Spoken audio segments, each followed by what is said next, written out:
Queridos amigos, quiero que mis primeras palabras sean de recuerdo para todas aquellas personas que nos han dejado, de aliento para todos los que están luchando para volver a sus casas, que sea lo antes posible, y de reconocimiento para los sanitarios, cuerpos de seguridad del Estado y todos aquellos que con su esfuerzo hacen que tengamos estos días la vida más agradable.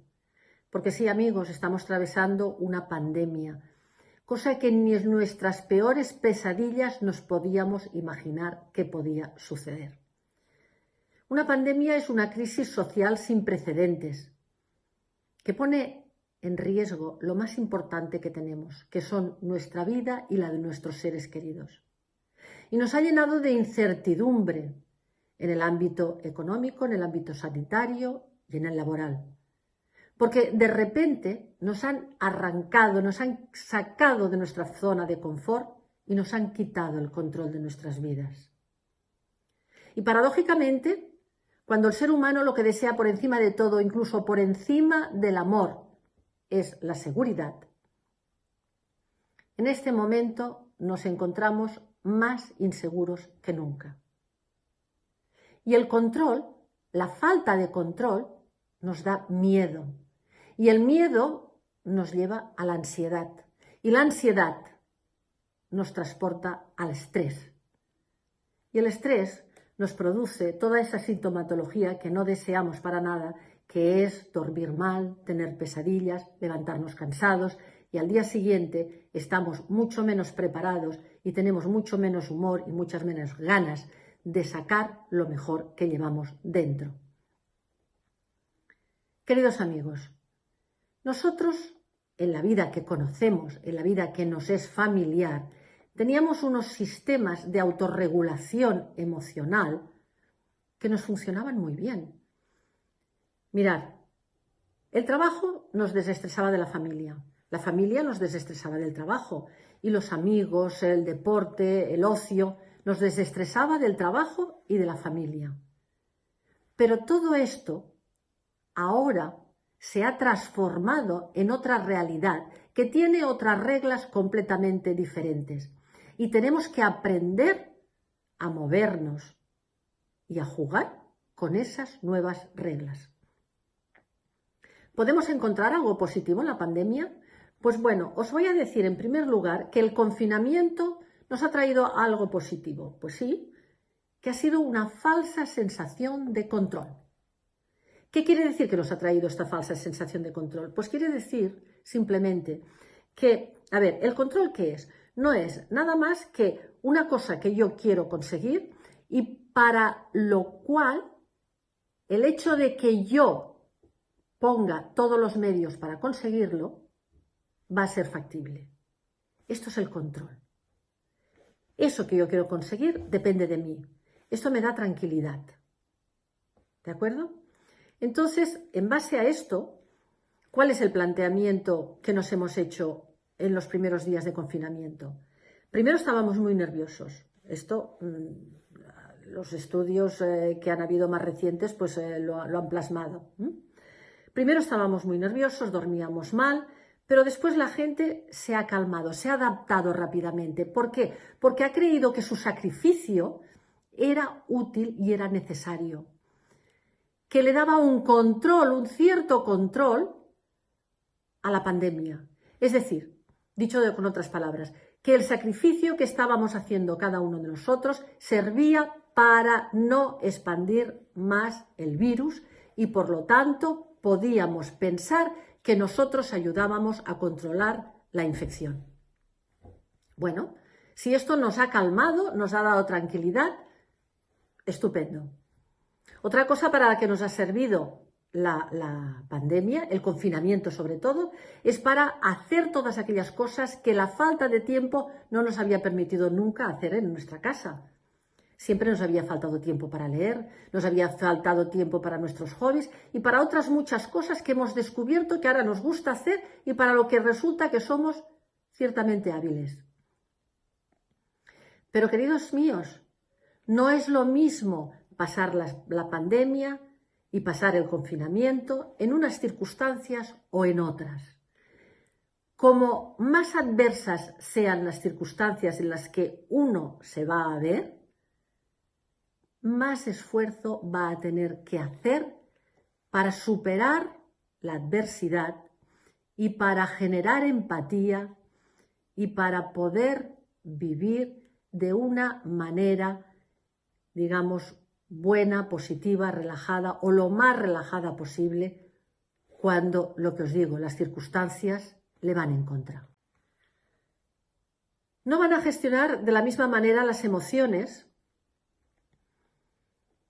una familia confinada en un piso de 50 metros cuadrados que la misma familia en una casa que a lo mejor tiene un jardín en la que se puede salir y que no hay ningún problema para estar al aire libre. Esta misma familia no va a vivir de la misma manera el confinamiento si puede, a nivel económico, pues aguantar 6 meses, 1 año, 2 años, sin ningún otro problema que ir pasando los días, ir cuidando la salud. Va a ser muy diferente a aquella familia, aquel matrimonio, aquellos hijos que están pendientes de a ver cuando acaba el confinamiento si van a continuar teniendo trabajo o no van a tener trabajo. Si van a poder aguantar económicamente 1 mes, 3 meses, 6 meses. ¿Cuánto tiempo? ¿Verdad que no lo van a gestionar? ¿No van a gestionar sus emociones de la misma manera? Tampoco lo van a hacer de la misma manera aquellas parejas o matrimonios que en la vida normal, cotidiana, estaban dando gracias a Dios el domingo por la noche porque el lunes ya empezaba el trabajo y al marido no se le veía, o a la esposa, no se le veía prácticamente hasta el viernes por la noche. De la misma manera, no es lo mismo pasar un confinamiento con una persona enferma, con una persona que tiene una minusvalía, que tiene una incapacidad física o una incapacidad mental. Imaginaros el coronavirus para las personas que son depresivas, diagnosticadas de depresión, para los que están diagnosticados de un trastorno obsesivo, para los que son hipocondríacos. Esto es el infierno. Están pasando el infierno en la tierra. Y sus familias lo mismo. Tampoco va a ser lo mismo para las personas que tienen un carácter extrovertido, abierto, que cuando están agobiados, que cuando se sienten mal, que cuando están deprimidos, tienen ganas de llorar o de gritar, lo explican, lo comentan, lo hablan y se desestresan. Y vuelven otra vez a ser los de siempre, porque comunican. Que vivir un confinamiento con una persona de carácter cerrado, que con este problema lo que hace es bloquearse y cerrarse todavía más. ¿Verdad que no es lo mismo? ¿Verdad que no vamos a gestionar las emociones de la misma manera? Y no digamos, y no queremos ponernos trágicos, pero sucede, porque es, digamos, el punto neurálgico de este problema, cuando alguien de nuestro entorno más íntimo o algún amigo muy querido enferma o simplemente fallece. ¿Verdad que no se va a gestionar de la misma manera? De todas maneras, de todas formas, tenemos que ser capaces, en la medida de lo posible, de gestionar de la mejor forma posible nuestras emociones. Y hay una cosa muy importante para conseguirlo, y es pensar en positivo. Sí, algo que parece tan sencillo, ni es sencillo ni lo hace todo el mundo.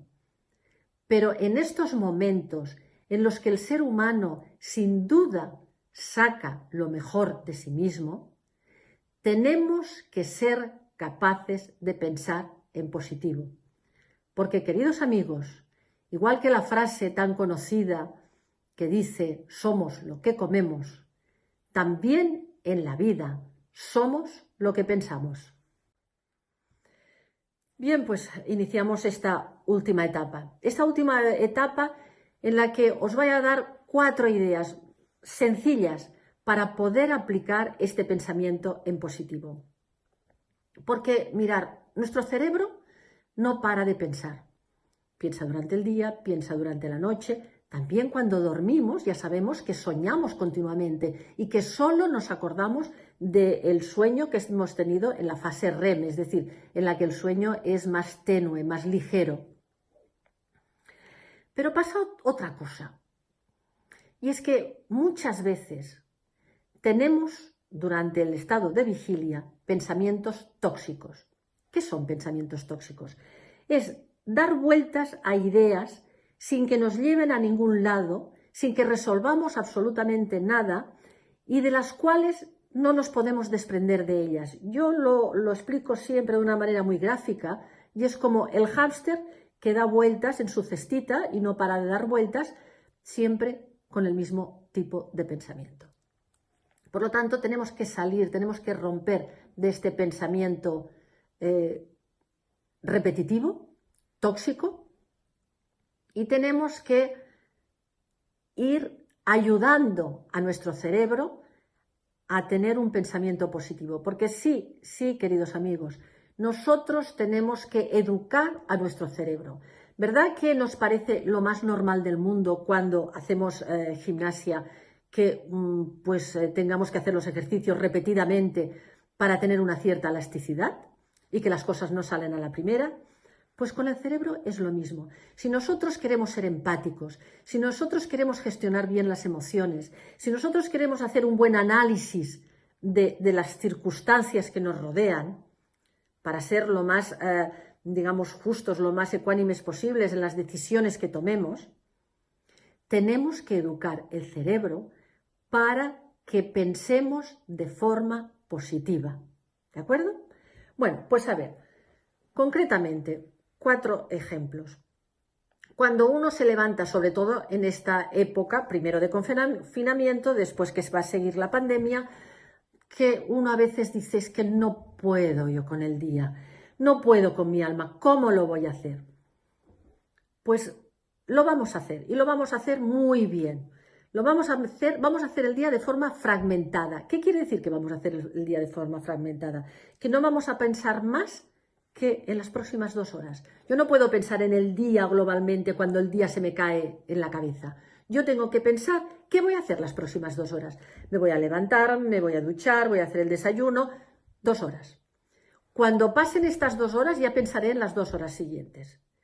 Y nos vamos a dar cuenta que si aplicamos esto una vez y otra vez y otra vez, al final seremos capaces de darle la vuelta al tema mucho antes de lo que nos hemos imaginado. Bien, esta es una primera orientación. La segunda orientación, me diréis, bueno, Adela, de acuerdo, pero yo tengo que resolver problemas que son importantes para mi vida, problemas que son importantes para las personas con las que convivo, personas que son importantes para las personas con las que trabajo. Pues bueno, muy bien. Lo que no quiero, repito, es que tengas otra vez el pensamiento tóxico, el de dar vueltas y vueltas y vueltas, que cuando se dan vueltas es cuando no se llega a ninguna buena conclusión. Para eso se ha de hacer una cosa. Coger una franja horaria al día. Siempre ha de ser la misma. ¿De acuerdo? Si es a mediodía, si es a la tarde. Nunca después de cenar.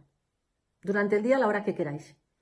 1 hora máximo, entre media hora y 1 hora. Y lápiz y papel. Lápiz y papel, muy importante. Y entonces, ¿qué se tiene que hacer? Hacer una lista de lo que yo quiero conseguir. De esta lista, ¿qué es lo prioritario? Porque muchas veces empezamos por el final. Muchas veces, cuando queremos hacer algo, no nos sale porque no nos organizamos. ¿Verdad que cuando, no sé, pues pensamos en hacer un viaje, nos tenemos que organizar? La ruta, lo que tenemos, las provisiones que tenemos que llevar, la hora que tenemos que salir.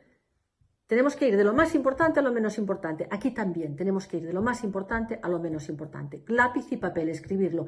Y a continuación, escribir todas aquellas cosas, capacidades que tenemos para poder llevar a cabo las finalidades que nos hemos puesto.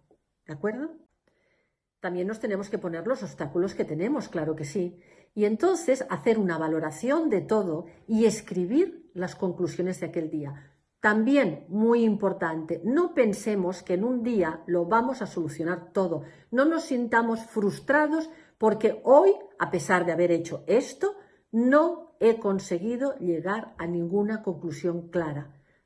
Piensa que mañana será otro día y mañana seguramente tendrás nuevas ideas o unas ideas renovadas y podrás llegar a otras conclusiones que a lo mejor serán más felices que las que has tenido hoy. Bueno, pues entramos en otra orientación. Otra orientación que viene de la mano de una lectura que realicé este fin de semana, que me pareció fantástica. Es una investigación que se ha hecho muy reciente, en la cual lo que se dice es lo siguiente. Es preciosa. Dice que la cabeza y el corazón están conectados, eso ya lo sabemos, pero la investigación descubre que la cabeza piensa conforme la música que le viene de los latidos del corazón. Es decir, los latidos del corazón son como una música para la cabeza. Y según sean estos latidos del corazón, esta cabeza va a desarrollar durante el día más empatía, va a gestionar mejor sus emociones, va a estar más dispuesto a oír a los demás, va a estar más alegre, tendrá más concentración, tendrá más curiosidad por las cosas, estará más despierto, más despejado. Y si la música no le gusta, será todo lo contrario. Y entonces, este corazón, ¿de qué se nutre para tener unas palpitaciones, que estas palpitaciones den una música bonita al cerebro? Pues se nutre también de música. Al corazón le tenemos que poner una música bonita, una música que nos guste. Se nutre de nuestras risas, se nutre de nuestra felicidad, se nutre de nuestros bailes, se nutre de nuestros ratos fantásticos y maravillosos, hablando con la familia, con los hijos, con un buen amigo, una buena amiga. ¿Nos parece una noticia magnífica? Por lo tanto, esta nueva sugerencia viene de la mano de esta investigación científica que nos dice que tenemos que oír música preciosa y que tenemos que tratar de reír y de ser felices. Y una última sugerencia. Última sugerencia para las personas que están solas. Las mayores, las jóvenes. Hay mucha gente joven que se ha quedado sola. Hombres y mujeres separados. Están solos. Los informes dicen que no son los que lo pasan peor, ¿eh? No. Pero sí que es verdad que el estar solo acentúa la sensación de soledad. Entonces, ¿qué es lo que debemos de hacer? Las redes sociales nos han ayudado muchísimo, pero hay una cosa que nos aconseja un médico, un psiquiatra que a mí me gusta muchísimo, que es Rojas Marcos. Rojas Marcos es un psiquiatra que ha vivido toda su vida en Nueva York y que ha escrito uno de sus últimos libros, en los que nos habla de la importancia de hablarnos a nosotros mismos en voz alta. ¿Sí? Es importante hablarnos en voz alta. Aumenta nuestra autoestima, activa las neuronas del cerebro, nos hace estar más atentos, nos hace ser más curiosos, nos hace estar más felices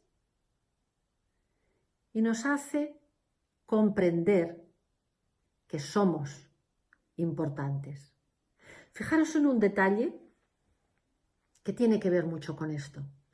Hay muchas mamás, abuelitas, más que mamás, abuelitas, que los hijos, cariñosamente, cuando ven que empiezan, ya no tienen la vitalidad que tenían antes, les regalan un perrito. ¿Por qué? Para hablar en voz alta, porque al perrito les hablan en voz alta y oyen su propia voz. Queridos amigos, queridas amigas, es muy importante también, además de reír, además de escuchar música bonita, oír nuestra propia voz. Esto también es música celestial. Solo me queda deciros que a lo largo de la historia han habido momentos de todo, de bonanza y de grandes catástrofes, pero siempre se han vuelto a construir las ciudades y ha vuelto a salir el sol. Sin duda, de esta pandemia nos vamos a levantar y vamos a salir adelante. Pero recordad que es el individuo el artífice de todo cambio. Su voluntad, su iniciativa, trabajo, pero sobre todo su espíritu de superación. El creer en uno mismo y la capacidad de soñar que siempre es posible un mundo mejor. Muchas gracias.